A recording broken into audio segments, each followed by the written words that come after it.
Good evening, South Africa. A major corruption ruling, shocking courtroom revelations involving the Mugabe family, and a brutal family massacre that has shaken KwaZulu-Natal. I'm Togozile Mangana, and this is your Daily News Update.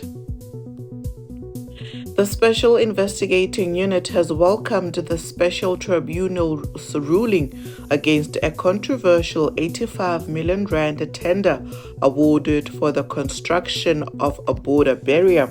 The contract, awarded to ISF Shola Joint Venture, was meant to address rising cross-border crime between South Africa and Mozambique, including the smuggling of stolen vehicles.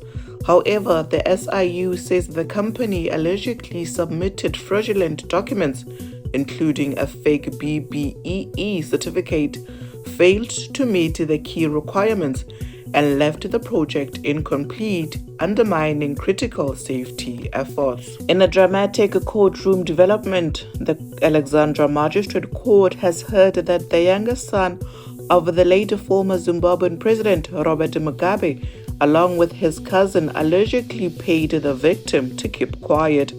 Investigators say Sipho Mahlangu, who was shot twice in the back at a Hyde Park residence, received 250,000 rand in cash with a promise of an additional 150,000 rand. Bellamina Mugabe and co-accused Tobias have pleaded guilty to several charges, with sentencing now postponed to next week.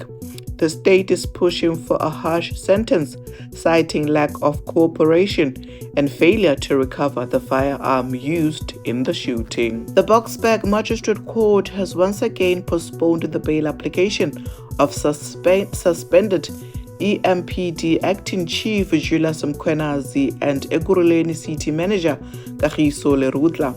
The pair face serious charges, including fraud and corruption, linked to an alleged 400,000 rand bribery case. The state argues they pose a risk of interfering with the witnesses, while the defense insists there are not flight risks and should be granted bail. A final decision is expected on Tuesday. And in KwaZulu-Natal, suspects linked to the horrific Newak family massacre are expected to appear in court next week. 7 family members were kidnapped from their home and later found murdered in Melmoth.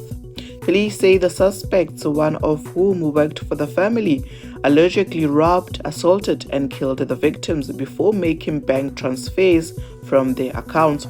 Authorities have vowed to pursue the harshest possible sentence. And those are your top stories this evening. Stay informed, stay safe, and thank you for watching. I'm Togozile Mangana.